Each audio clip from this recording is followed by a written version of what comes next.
Waalaikumsalam warahmatullah. Alhamdulillahirabbil alamin. Asyhadu an la ilaha illallah wahdahu la syarika lah wa asyhadu anna Muhammadan abduhu wa rasuluh. Allahumma sholli wa sallim ala sayyidina Muhammad wa ala ali sayyidina Muhammad. Qala Allah ta'ala fil Qur'anil Azim. A'udzu billahi minasyaitonir rajim. Bismillahirrahmanirrahim. Wa asri innal insana lafi khusr illa alladziina amanu wa 'amilus sholihati wa tawassaw bil haqq wa tawassaw bis sabr. Apa ba'du?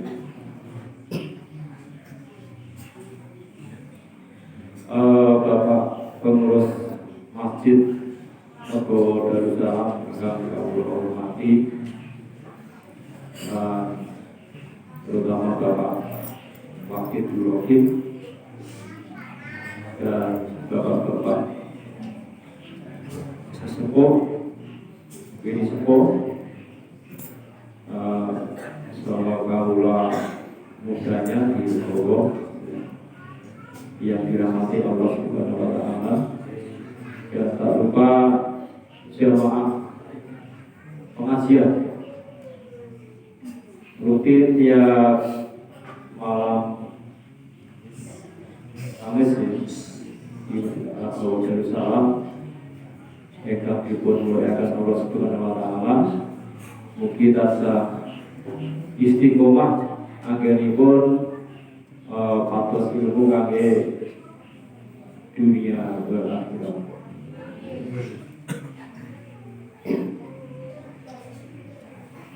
Marilah kita pertama mengucapkan puji syukur kehadirat Allah Subhanahu wa Ta'ala yang mana telah memberi kepada kita semua.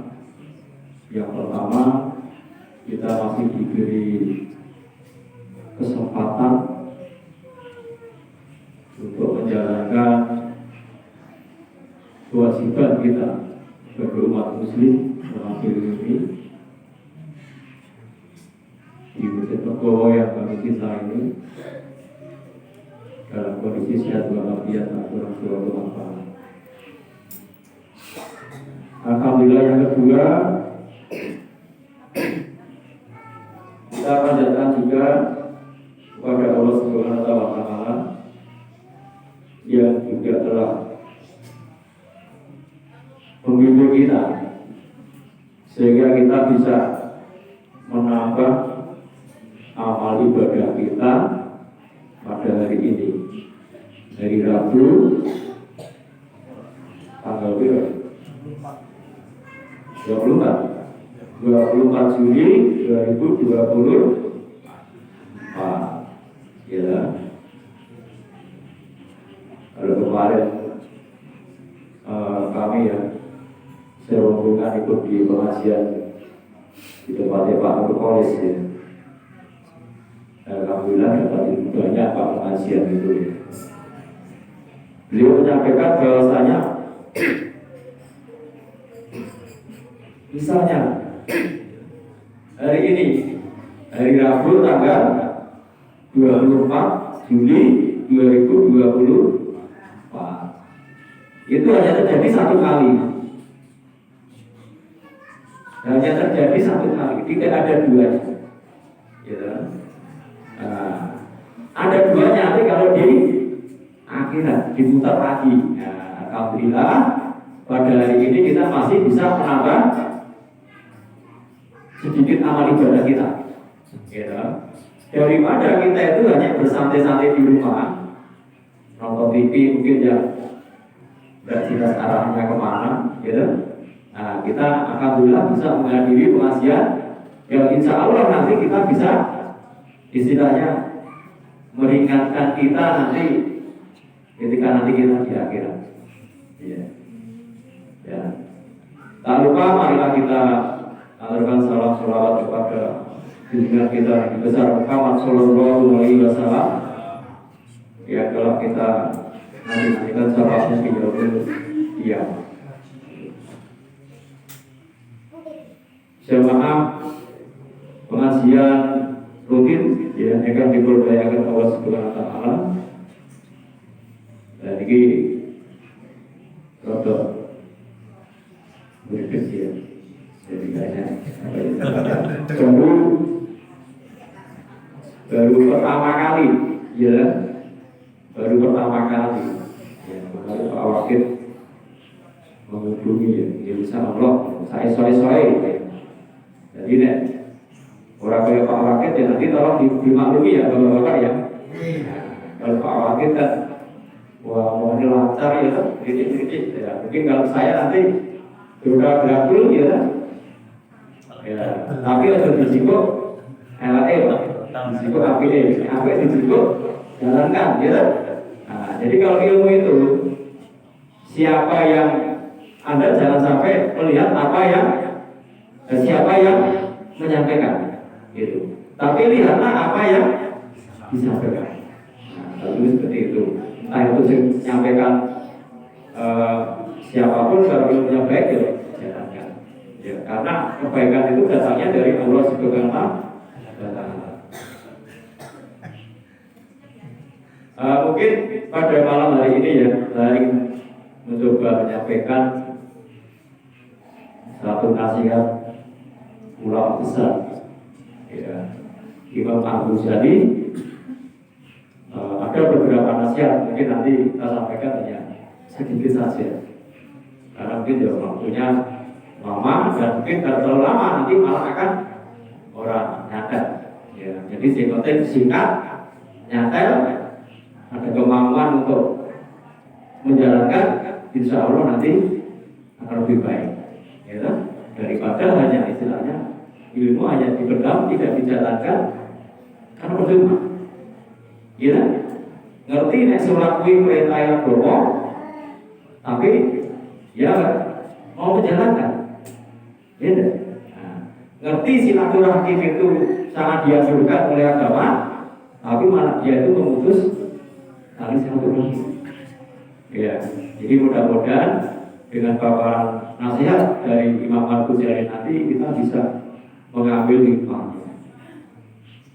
Jadi Imam Al-Ghazali itu kan ulama besar, ya,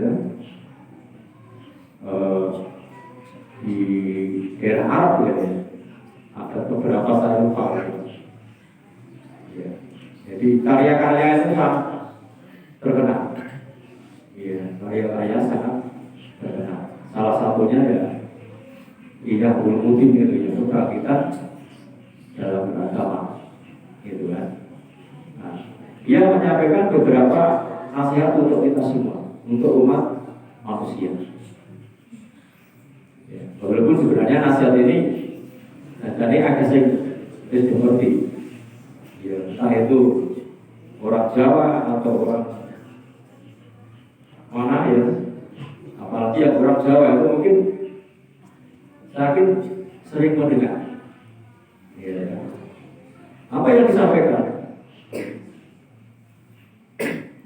Satu, apa yang paling dekat dengan kita? Ya, apa yang paling dekat dengan kita di dunia ini? Ya. Yang kedua, apa yang terjauh dengan kita di dunia ini? Yang ketiga, apa yang terbesar di dunia ini? Terus selanjutnya, apa yang terberat di dunia ini? Ya. Selanjutnya lagi, apa yang teringan atau paling ringan di dunia ini? Dan terakhir 6 ya, apa yang paling tajam di dunia ini? Ya, jadi bapak-bapak mungkin pernah ya, suaranya dari kiai atau siapa betul dia akan ditakoni melalui gitu. Apa yang paling dulu dia oleh yang paling ringan dia oleh kan. Mudah-mudahan dengan pengajian ini seolah nanti kita akan sedikit dapat satu alasan mungkin yang untuk peningkatan ketakwaan kita. yang dimuliakan Allah Subhanahu wa taala, kita mulai dari yang pertama, ya. Apa yang paling dekat dengan kita? Ya. Jadi beliau Imam Al-Ghazali itu kan punya murid yang sangat banyak. Nah, dia tanya sama muridnya, muridku, orang kita kurang jawab, ya. Apa sing paling dekat kanggo aku? Ada yang menjawab, yang paling dekat dengan saya kekasih saya, karena setiap saya butuhkan dia selalu ada. Setiap saya kekurangan dia selalu mencukupi. Ada yang menjawab orang tua, ya, ayah saya, ibu saya, karena saya setiap minta uang itu kasih. Ada yang menjawab juga guru saya, ya, karena ada guru ini yang selalu baik sehingga dekat sekali dengan seseorang. Tapi jawaban itu salah semua, gitu, salah semua. Wahai murid-muridku, jawaban yang benar adalah yang paling dekat dengan kita di dunia ini adalah kematian. Ya, kematian itu janji Allah yang pasti nanti akan menimpa pada makhluknya, pada umat manusia. Pasti itu. Tidak ada satu orang pun itu yang tidak mati. Ya, semua nanti akan mati. Tinggal tunggu jatahnya kapan itu. Ya, semua pasti akan mati. Ya, dalam Al-Quran surat Ad-Dariyat diterangkan bahwasanya setiap yang bernafas akan mengalami satu kematian. Ya, jadi kullu nafsin dha'iqatul. Ya, jadi setiap yang bernyawa pasti akan mengalami satu kematian. Jadi di dunia ini tidak ada yang kekal, ya, hanya bersifat sementara. Ya, ini bersifat sementara. Jadi kita hanya istilahnya nunggu gilirannya kapan, gitu. Tapi yang terpenting bukan kapan itu, ya, bukan kapan kita mati. Tapi yang terpenting ya kita harus tahu persiapannya untuk bekal nanti kalau kita itu mati. Ya. Karena ketika kita mati, ketika nggak bernapas, ya, dalam jangka waktu lama, ya, kita misalnya semua pokok, ya, kita nggak bisa melakukan seperti ini, ya. Nggak bisa menambah ilmu lagi, nggak bisa menambah pahala lagi, ya nggak bisa nambah dosa lagi. Ya, makanya sebelum kematian menyentuh kita, marilah kita gunakan waktu sebaik-baiknya untuk mencari amal kebaikan. Ya. Yang paling dekat dengan kita adalah kematian. Lalu yang kedua, yang paling jauh dengan kita siapa kira-kira? Ya. Kira-kira siapa yang paling jauh dengan kita di dunia ini? Tidak Pak Wakil. Masa lalu. Ya. Masa lalu. Masa lalu. Ayo adik-adik mungkin ini paham ini. Ini terus ke Pak. Adik-adik. Terus ke ya. Saya yakin bisa ini. Maafkanlah sayangku. Benar? Ayo. Aduh. Orang bisa dilanjut ini. Karena dasar pun Ini yang sekarang. Nah. Sekop. Maafkanlah sayangku, yang terbaik adalah masa lalu. Iya gitu. Siapa gitu? Tabarannya siapa gitu? Ya. Jadi masa lalu itu tinggal kenangan. Ya, kenangan pahit, kenangan manis udah berlalu. Jangan sampai dibangga-banggakan. Tidak, kadang kita salah. Ya, terlalu disakiti orang, gitu, terlalu pahit rasanya. Sampai sekarang masih gak jalin silaturahmi. Ya, sakit dendamnya hati ini. Ya, masa lalu gak akan terulang lagi. Ya, tapi bisa sampaikan bahwasanya hari ini tanggal 24 tidak akan kembali lagi nanti. Ya, jadi masa lalu nggak mungkin terjadi, nggak mungkin bisa kembali. Ya, jadi jangan terlalu memikirkan masa lalu. Ya, jangan terlalu memikirkan masa lalu. Jadi ulama besar yang lainnya ya, Hasan Basri Al-Banna, ya, juga di daerah Arab sana, pernah menyampaikan bahwasanya sebenarnya dunia itu hanya terdiri dari tiga hari, gitu. 3 hari dunia kita. Yang pertama adalah hari kemarin, gitu, masa lalu itu. Terus hari ini sama hari esok, hari akan datang. Gitu. Hari kemarin, terus anggap kita istilahnya kita lupakan. Ya, kita lupakan. Ya, kita ambil istilahnya sehingga apa buat nanti bekal untuk diulangi lagi. Sehingga lagi ditinggal. Diperbaiki sehingga lagi.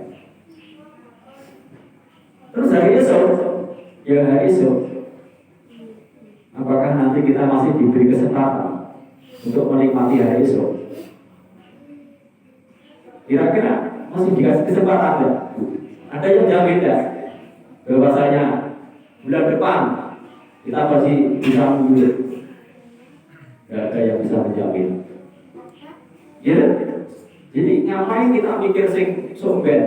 Mending mikir sing saiki. Ya, kita mampu untuk berbuat baik, ya lakukan. Ya, mampu untuk istilahnya berangkat pengajian, lakukan. Cari ilmu, lakukan. Ya, jangan sampai ditunda-tunda. Ya, kalau nanti ditunda-tunda, kalau kita nggak sampai, ya, nanti kita tergolong orang yang rugi. Ya. Allah Subhanahu wa taala berfirman dalam surat Al-Asr, ya, wal 'asri innal insana lafi khusrin illa alladziina aamanu wa 'amilus sholihati wa tawassaw bil haqq wa tawassaw bil. Jadi sesungguhnya itu manusia itu dalam hati rugi. Ya, kecuali orang yang beriman, berbuat baik, beramal soleh, ya, saling mengingatkan untuk kebaikan dan kesabaran. Jadi selagi kita masih dikasih kesempatan, ya, masih kita mampu saat ini, nah, kita nanti manfaatkan sebaik-baiknya agar kita tidak mengalami satu kerugian. Ya, yang pertama, ulang lagi ya. Yang dekat adalah kematian. Yang paling jauh adalah masa lalu. Terus yang terbesar adalah hawa nafsu. Ya, hawa nafsu. Pernah saat Rasulullah setelah perang, ya, perang Badar, ya. Jadi perang Badar itu dikisahkan 300, ya, kira-kira 300 orang kaum muslimin, gitu, itu melawan berapa? 1000. Ya mas, kira-kira 1000. Bayangkan perbandingannya kan jadi banding itu lupa, gitu, nanti banding 1000 melawan 100, ya 100 melawan 1000. orang yang menurut para sahabat ya, itu orang yang terbesar. Nah, selesai perang, ya, Kanjeng Nabi itu tanya sama sahabat, wahai para sahabatku, ketahuilah kita baru saja mengalami satu perang yang besar. Tapi nanti kita akan menuju ke perang yang lebih besar lagi. Ya, akhir ya, akhir. Jadi para sahabat akhir perang itu apa? Perang mana? Lawan satu lawan perbandingan 1 banding 3 itu apa? Yang terbesar berarti nanti 1 banding 10 gitu, atau lebih banyak lagi. Ya, ketahuilah para sahabatku bahwasanya perang yang besar nanti adalah perang melawan hawa nafsu. Ya, perang melawan hawa nafsu. Dalam Islam ya, dalam Islam itu ada hawa nafsu ya. Jadi yang manusia gitu. Itu ada 4. Yang pertama itu nafsu lawaman ya, lawaman atau nafsu yang biologis ya, seperti makan, minum, terus juga kebutuhan seks ya. Terus nafsu sufi ya, nafsu yang keinginan untuk masalah dunia ya, dunia ya, seperti apa? Seperti kecantikan, kekayaan gitu, kedudukan, jabatan ya, mobil baru, mobil bagus ya, yang sifatnya itu duniawi. Terus selanjutnya ada nafsu amarah atau nafsu emosional ya, emosional. Dan terakhir adalah nafsu mutmainnah. Jadi keempat nafsu ini yang paling baik itu adalah nafsu mutmainnah. Ya. Jadi nafsu itu ibarat api.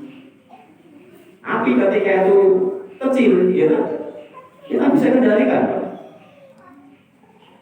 Tapi ketika api itu jadi besar, kita nggak bisa kendalikan.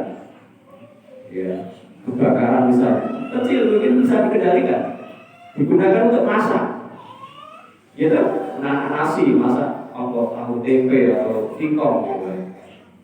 Tapi ketika besar, sampai membakar, ya segalanya, ya, perabotan terbakar yang kita kumpulkan juga ikut habis. Ya. Nafsu itu pasti ada dalam diri manusia. Cuma kita harus bisa mengendalikan. Ya. Jangan sampai nanti kita nggak bisa mengendalikan nafsu sehingga kita terjerumus. Ya. Kalau kan istilahnya jurang keniscayaan. Terus yang selanjutnya yang terberat adalah amanah. Ya, jadi amanah itu sangat berat untuk dijalankan. Ya. Allah Subhanahu wa Ta'ala itu pernah memerintahkan kepada makhluk-makhluk selain manusia, ya, malaikat, gitu, hewan, tumbuhan, gunung, gitu. Kamu semua, apakah kamu bisa menjadi khalifah di bumi? Gitu. Jadi mereka menjawab, tidak mau, tidak bersedia. Hanya manusia yang mau, ya, memegang amanah untuk sebagai khalifah, sebagai pemimpin di bumi. Ya, jadi amanah itu sangat berat. Buktinya apa? Buktinya ya banyak yang mungkin lupa dengan amanah itu. Ya. Sehingga mungkin tidak tahu tujuan hidup mana. Ya, kan? Jadi udah menyimpang dari tujuan itu.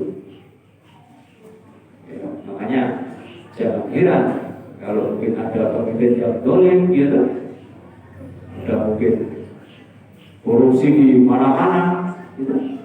Karena dia nggak sanggup untuk pegang amanah itu tadi. Ya, alhamdulillah kita sampai saat ini masih diberi ya istiqomah untuk menjalankan amanah sebagai khalifah di muka bumi. Terus yang selanjutnya adalah apa yang paling ringan ya, di dunia. Yang paling ringan di dunia adalah meninggalkan sholat.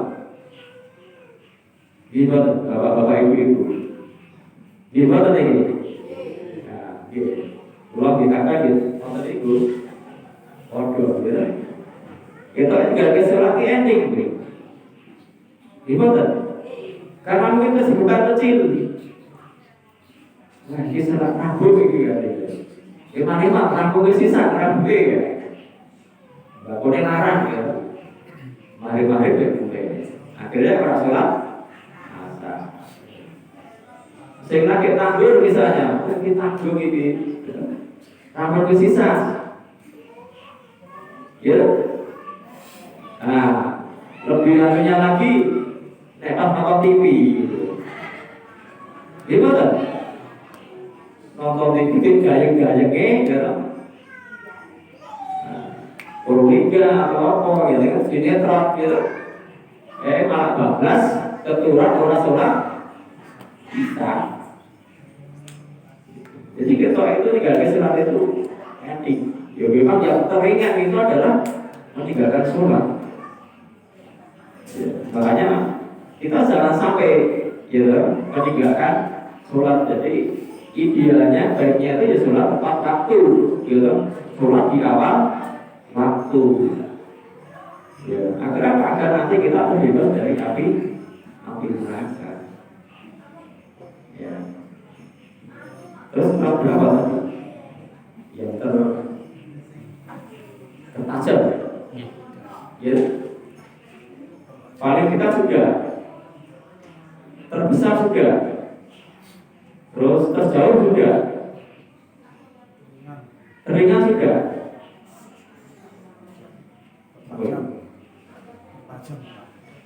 Tertajam,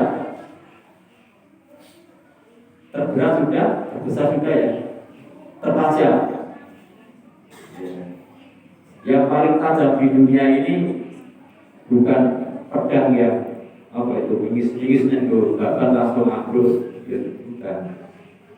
Silat paling tajam bukan. Gitu. Tapi yang paling tajam di dunia ini adalah lidah. Gitu. Dengan lidah itu kita bisa melukai seseorang. Gimana? Ya, bisa melukai seseorang. Dan luka itu sulit untuk disembuhkan. Sulit untuk disembuhkan. Butuh waktu yang lama. Ya. Makanya hati-hati menggunakan lidah. Iya kan? Gitu. Karena mungkin dalam kehidupan ya kita itu guyon, ya kita guyon, tapi guyonnya terlalu nonton, ya kan? Itu orang juga pak, nonton.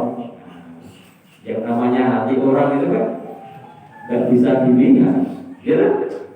Tapi kalau luka di tubuh itu kan bisa dilihat, makanya sulit disembuhkan kalau luka di hati. Ini ada pepatah bahwasanya kalau pedang melukai tubuh ada harapan untuk sembuh, ya kan? Tapi kalau tidak melukai hati, ya kan? Kemana tidak obat tidak dicari, ya kan? Nanti gini, bapak-bapak ibu-ibu ya. Kayak saya sekeliwatan loh.